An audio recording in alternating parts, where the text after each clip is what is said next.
Hello everyone, Shinto Bean here, talking about some Warhammer combat cards. This video is actually going to be a quick overview of the game for complete beginners who have no idea what this game is about, and hopefully I can get all the essential information down as quickly as possible. So here we are on the main menu, and this is the Battle tab. This is where you go to battle. When you're first starting out, you will only be able to play casual mode after the beginning tutorial. Later on, as you rank up, you will unlock ranked mode. Ranked mode is based on your top 4 factions, and you can earn trophies by winning matches and then earn rewards throughout the season, which lasts about a month. There are 9 factions in the game, as you can see here. You can look at all the factions over in the Collection tab. From the top here, we've got Eldari, Necrons, Tau, Servants of the Emperor, Space Marines, Chaos, Orcs, Tyranids, and the newest faction is the Leagues of Votann. Now, how these cards are organized in the collection, we have the Warlords at the top. So each Warlord is characterized by the gold border, and if you zoom in on the card, you can see all the card attributes. On the top left is the points cost, the top right is the wounds or health of the Warlord, and then in the bottom are the 3 different attack types. You've got ranged, psychic, and melee. So on each of your turns, you'll choose one of these attack types to attack with. If the card does not have an attack of that type, for example, the Necrons don't have any psychic attacks, so instead of attacking on your turn, they will instead do something called redding, which in this case will buff your next melee attack, so it'll give you a little boost to that attack type. Now below that we have the Warlord Special Rule. Each Warlord has a unique special rule that will affect the battle. Sometimes this Warlord has to be on the field, but in most cases it will affect your bodyguards throughout the course of the match, and it gives each Warlord a very different playstyle. We've also got traits. Every single card in the game, Warlords and Bodyguards, have a trait, which is, for a lot of cards, is unlocked at level 2. And you can see the upgrade path down at the bottom. So cards start out at level 1, and as you get multiple copies of the cards, you can upgrade them, and then they get more powerful as you upgrade them. They also unlock their traits. But cards have different rarities as well. So if we go down and look at some of the bodyguard cards, the biggest difference that rarity has is the cost in upgrading and the amount of cards needed to upgrade the cards. So commons tend to require a lot more copies of cards. So take for example this Shock Trooper who's at level 6. In order to upgrade him to level 7, I need 25 copies of the card and 60 coins. Now compare that to this rare card. To upgrade it to level 7, I need just 10 copies, but 120 coins. And as you might imagine, it's a lot easier to get common cards than rares. Now, I am at a high enough level in the game that I have unlocked quite a few cards. I have 552 out of 591 in my collection. When you're first starting out, a lot of these will be grayed out. You won't be able to see them, and you won't even be able to get them in packs because a lot of the cards require you to be a certain player rank in order to unlock them. If we go here, you can sort the cards by different attributes. If we do this, we can look at the most expensive cards in the game. These are the most powerful ones. And we still got a mix of, commons, rares, epics, and legendaries. Epics and legendaries have been changed recently so that they become a lot more powerful as they level up. Epics unlock a second trait at level 9, and legendaries unlock a second trait very early on, so they have 2 traits and are just extremely powerful. But they are very hard to get copies of. If you look up here, I do have some cards that I don't own. These are cards that I just have not gotten any copies of yet. Now going back to the traits, there are quite a few traits in the game, and you can filter the cards by the trait. If you look through here, these are just in alphabetical order, and I'm not going to go through every single trait here, but just to give you an example, if we want to see like all the berserkers in the game, you can just apply that, and here you are, all the berserkers. And if you want to know what the traits do, you can always just select a card and click on the trait icon, and it will give you a description of the trait. So progression in this game is quite slow. You gain experience by upgrading your cards over here, which again you need coins to do. That's one of the currencies of the game. The other currency at the top is plasma, and plasma is used in the shop. You can use it to purchase different bundles and whatnot. Now when you're first starting out, you want to be kind of careful how you spend your resources. Coins and plasma can be spent in this card shop, but in general, these are really poor deals, and you want to avoid these. They do have campaign starter packs, which have a guaranteed warlord, which might be a decent use for the plasma. The other deals in the shop tend to be very, very expensive and require you to spend quite a bit of money.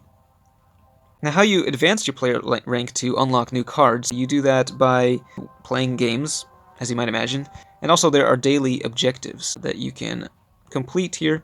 to gain experience toward your player rank. You will unlock new cards. You will also unlock additional slots to put into your deck, which is another thing that we haven't gotten to yet. So making your deck that you need in order to play your game, you can go to a deck editor just by selecting the War button in the main battle tab. You select a warlord, and then you can just add bodyguards. If you're playing ranked mode, they all have to be from the same faction. If it's casual mode, you can actually mix factions, which you'll have to do at the beginning when you don't have very many cards. As you progress, you'll gain a lot more cards and be able to build a faction-specific deck.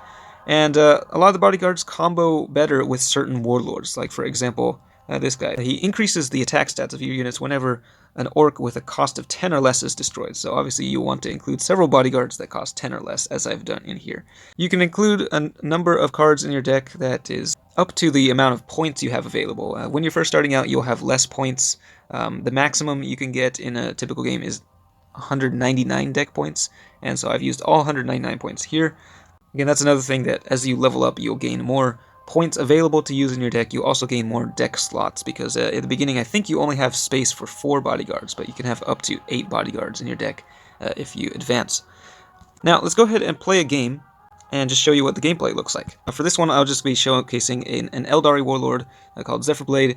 His special rule: whenever any card is destroyed, all of your Eldari cards gain a +3 ranged attack. And I have a mix of cards in here. I've got one legendary, the Crimson Hunter, which has 2 traits: Outflank and Precision Shot. Deals a ton of damage. We've got an epic here, Malgan Ra, who has not unlocked his second trait, so he just has Precision Shot. Also big damage dealer. I've got a few rare cards in here. I think this one has Barrage, and then a bunch of commons. So let's go ahead and deploy and just see what a battle looks like. So this is ranked mode, so I am playing against a deck that was made by another player. However, it is controlled by the AI. There is no real dedicated PvP mode in this game. Occasionally they have PvP matches, but for the most part you're just playing against bots, both in ranked mode and in campaigns. So this is the starting employment. The player with the initiative, which is in this case the opponent, turn indicator there, they get the first deployment, but the player who goes second gets to sort of counter deploy, so I can put these cards down in response to what my opponent is playing.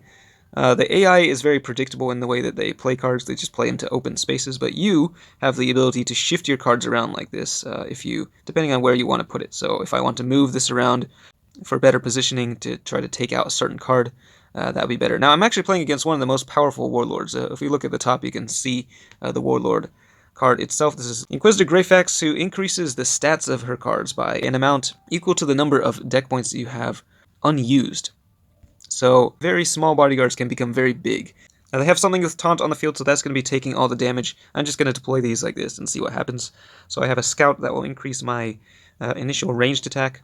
We've got 3 bars on each side. That indicates the amount of damage potential you have. So on each of your turns, you will choose a certain attack type, and your units will attack with that type. Again, my opponent has the first turn, so they are choosing Psychic. So they're buffing their melee attack there, dealing psychic damage, and then debuffing my Psychic. That is what this Witch Seeker does. She reduces the damage bar on my Psychic, so it's down to -15%. Now it's our turn. We can select one of these attack types. It'll show you how much damage you can do, as well as the counterattack from your opponent. So if I choose melee, it'll do 31 damage. The opponents will deal 65. Everything just attacks the opposite lane, unless there's something with like taunt. There's also a trait called Target Acquired, which allows you to target a specific enemy unit. Now I am going with the ranged attack. This being a ranged deck, ranged is probably the only attack type that I'll be using this whole time.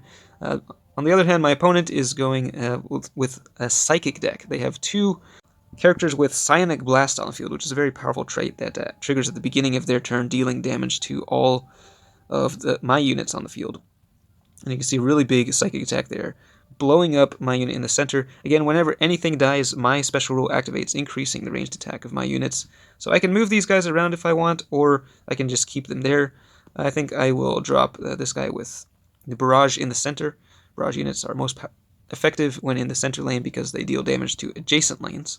So I can just keep going ranged. The enemy has no ranged attack to counterattack with, so I'm dealing a lot of free damage. But on the other hand, my opponent is dealing a lot of psychic damage on their turn, and I have no psychers in my deck. Now this turn they're going to be able to wipe out everything I have on the field. just dealing tons of damage. And you can always select one of your opponent's cards if you don't know what it does, and it will bring it up just as it appears in the collection menu. And you can see what it does. You can also look at the back of the card. On the top right is the initiative, and then it has a description and keywords as well. Alright, so let's see if we can deal some more damage here. We're going to drop a Wraith Guard. We have a card with Big Game Hunter, but unfortunately they don't have any really prime targets for that. I think we'll drop this. Fear is a pretty powerful trait. It reduces the damage of the card opposite. So, especially with cards with like Sonic Blast, it'll be nice to lessen the damage from that. And we did boost up our ranged attack again. It's up to 44% now, thanks to the Scout trait on this Warwalker. And we'll go with 314 total damage, allowing us to destroy 2 of their bodyguards. And coming very close to actually killing this guy, I probably should have deployed a card that could deal a little more damage to him. Now they've got their Warlord on the field, and this is how you win the game. You destroy the enemy Warlord. Whoever destroys the Warlord first will win the match. So they're continuing to go Psychic here, and then we can deal a lot of damage, but Greyfax has 344 health, so it's going to take a little while to break through.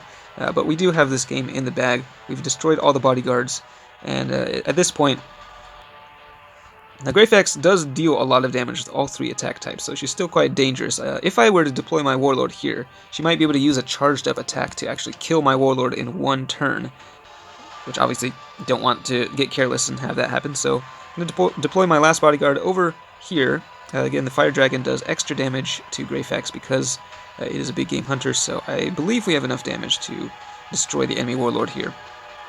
And yeah, definitely more than enough. So